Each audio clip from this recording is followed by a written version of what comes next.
It really is my pleasure to introduce our next honoree receiving the Pinnacle Award, Tamron Hall. And you can't receive the Pinnacle Award unless you've gone through something, right? Unless you've been tenacious to get there. Unless you are a powerhouse, which you are. And someone who is not only a powerhouse, but as she rises, she lifts along the way, which I think is so important. I think there are many great success stories out there, but for me, it is really the content of your character that is true success to me.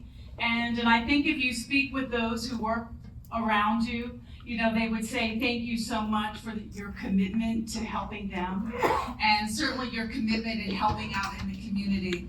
Tamron, she's a journalist, she's a storyteller, she is an author, a talk show host who just celebrated her 1,000th episode. She is a champion for justice and my colleague. Through her career, Tamron has elevated critical conversations and has shined a light on the unheard and for those in need. And her journey has been one of courage and purpose. She has overcome challenges that could have silenced her, but instead, she turned them into fuel for change. She didn't give up, because sometimes people give up on the way, and they say, poor me, or this happened to me. And that wasn't Tamron. The tragic loss of her sister to domestic violence really became a driving force in her mission to support victims and to raise awareness. And her passion for mentorship and opportunity has made a lasting impact on inner city youth, proving that a voice, when used with courage, can really change lives. Her commitment to justice, empowerment, and truth embodies everything that the Pinnacle Award represents. So it gives me great pleasure to invite Tamron Hall to the stage to accept GOSO's 2025 Pinnacle Award. Please, let's give her a round of applause.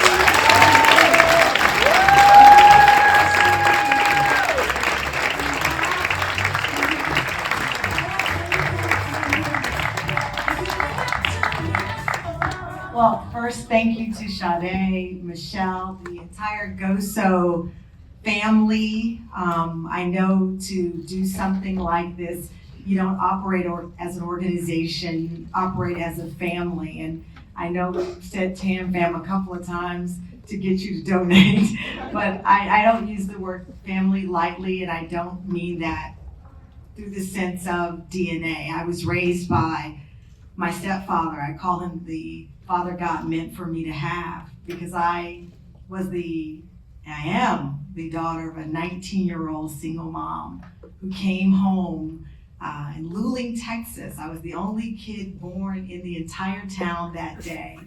And she, along with my grandfather, who was born in 1901 and could not read, told me I could do anything, and now I make my living with the words he could not read. And so it is an honor, and I'm humbled to receive this Pinnacle Award. I actually don't even know what it means, because I don't see myself as the pinnacle or a legacy or any of these things. I am simply the underdog who was told that I am not underneath anyone. And to see GOSO and to see AJ and TJ and all of you up here, and you are so amazing and so beautiful. There's so many things about my life that's not in a bio. It's not on Wikipedia. I can tell you that someone I love so, so much, my favorite person in the world, was called a 3-time loser. He was the kindest person, despite this gown, taught me how to ride a dirt bike that I could run wheelies all over everybody in this room with. Okay. But sometimes life isn't fair. Sometimes the cards you're dealt are not the cards you deserve.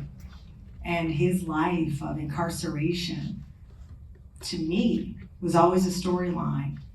In fact, I have a baby book, and my very first sentence was, "Where is Gene?" He was incarcerated for much of his life. And one of the most beautiful things I experienced going back home a couple of years ago to Texas, now that he is out and living his life. I came over to see my aunt, his mother, and he had a lawn care company.